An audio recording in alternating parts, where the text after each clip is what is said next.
My name is Halimatou Hima. I am from Niger, currently a PhD candidate in development economics, and my research primarily focuses on education, where I try to understand the linkages between inequalities and learning outcomes. Basically, how does the environment in which a child or a student grows and develops affect what they learn, how they learn, but also most importantly, how they project themselves into the future.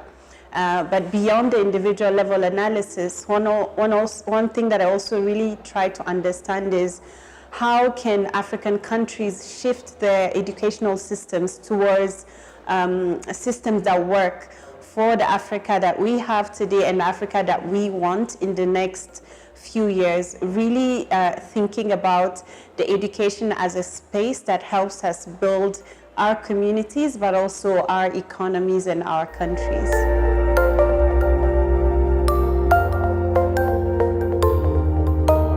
I think the work that I'm doing is and would be extremely important as African countries try to revamp their educational systems. There have been a lot of studies recently that have shown that although access to education has greatly improved, or access to schooling has improved in a lot of countries, we do not see quality. So you have a lot of children going to schools and not learning much, or oftentimes they're learning skills that might not necessarily be easily transferable into everyday benefits.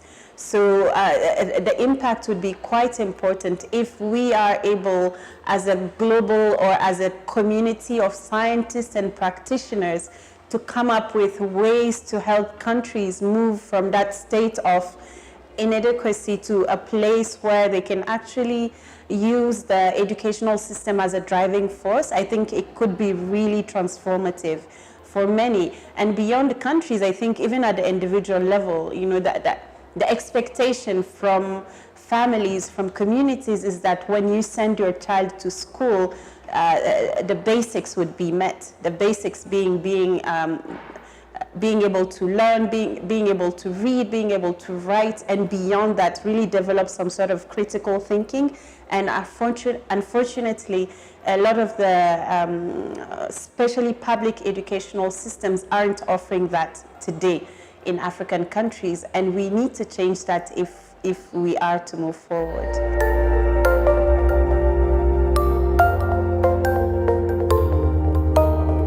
I think it drives at the heart of what it means to have quality educational systems. Today, I do not understand how, for instance, a history program in a country like Niger or even Nigeria would not have figures like Nana Asma'u, who have really defined the educational space in the 18th century in African countries or West African countries in ways that are really transformative. I think a lot of times African students or even younger Africans have a difficulty projecting themselves into the future because they don't see people like them who have done things that have transformed a particular sector or that have transformed a particular way of thinking. And it's not because they don't exist, they are there. It's just that we haven't really found a way to systematically profile the African voices who have helped to shape not just Africa, but the world. I think that needs to change. If we're thinking about decolonizing the curriculum, I think that's, or decolonizing education, to me that is where it begins. It has to begin at the base. It has to, and then it has to be systematically embedded up to the highest level.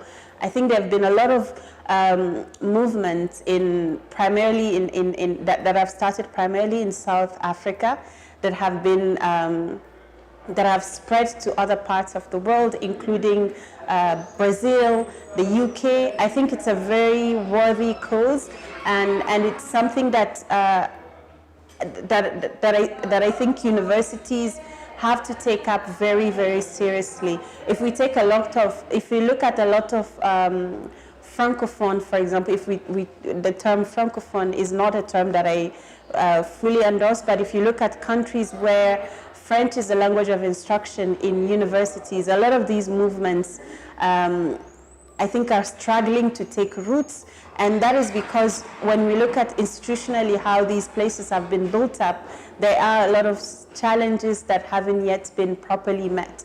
So I think, yes, the issue of decolonization of education is key, it's important, it's critical, and even when we talk about this increasingly digitizing world, we need to think about what it means to be in that space.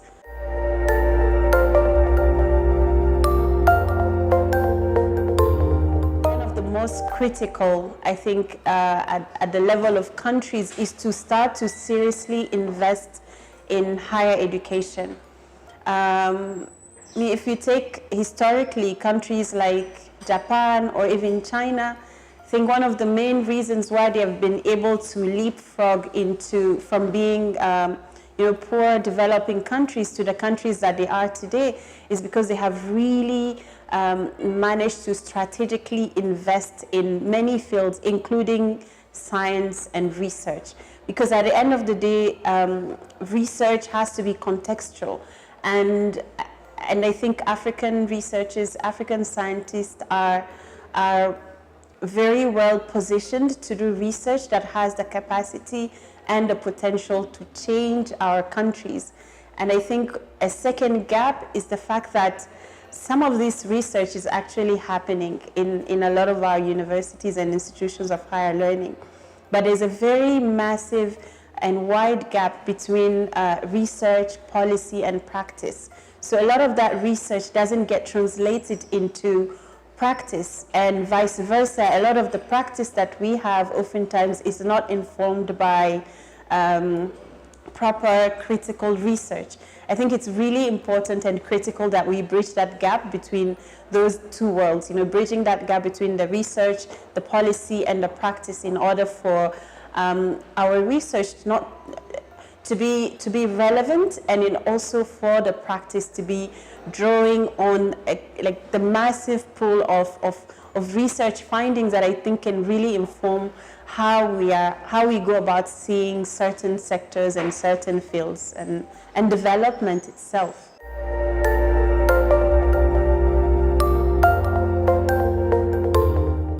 Oftentimes I say that three of the pillars of any economy, one is the government, two, the private sector, and three, yes, the research community. And these three have to work together.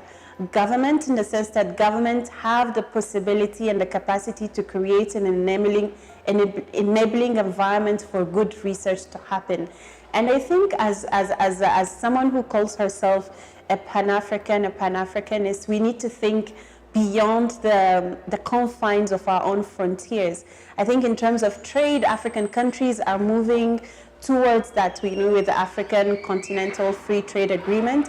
I think that it's critically important that also includes the movement of minds, the movement of ideas, and the movement of research and work. So really creating a Pan-African platform where African researchers can build on the research that each might be doing in their respective countries or their respective labs. And I think this is something that governments can facilitate and must facilitate for that research to flourish. In terms of the private sector, the private sector has a lot of financial resources that I think can be used to match good research to questions that may have. There's actually a particular case in my country, in Niger, where a local company had questions that they were asking themselves about their operations and a particular product that they were developing. And at the same time, at the university, there was a young researcher who was doing work on that very specific question. So that is really a perfect match. That company was able to fund the student who was looking for funding. So I think what I see the private sector interacting with the research community would be something at that level, but done in a more systematic way.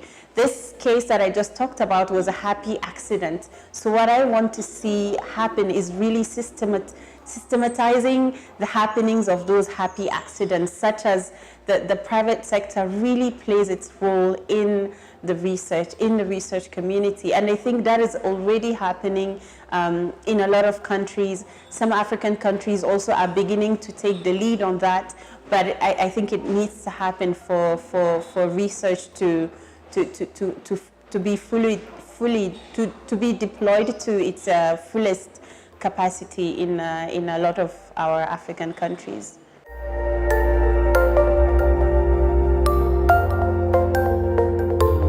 I'm at a very critical juncture of my career. I'm just about to complete my PhD, and I'm really happy with the work that I've managed to do, with the kind of data that I was able to get. So for me, one thing that would be extremely important in the next 5 years would be able to use my voice, to use my skills to develop excellent research in various research institutions, but most importantly, to be able to be that person who's positioned to make the link between policy and practice. Because I've had a chance before starting my PhD to work in various communities, primarily in Niger, and I think there is a gap, and as someone who's managed to work in both these worlds, I want to be able to contribute in a way that furthers good research that changes lives, but also in a way that to be on a platform where I could use some of that research to inform practice. I think 10 years is a bit far off for me, but what I envision is a space where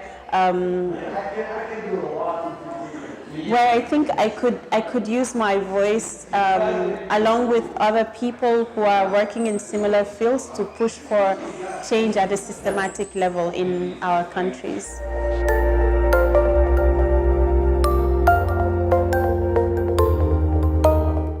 I will have to aspiring ambassadors, NEF ambassadors, would be to just try. It has been just a year, but it has really been one of the most transformative experiences I've had in recent time, for many reasons. One, I've had opportunity to meet amazing African scientists.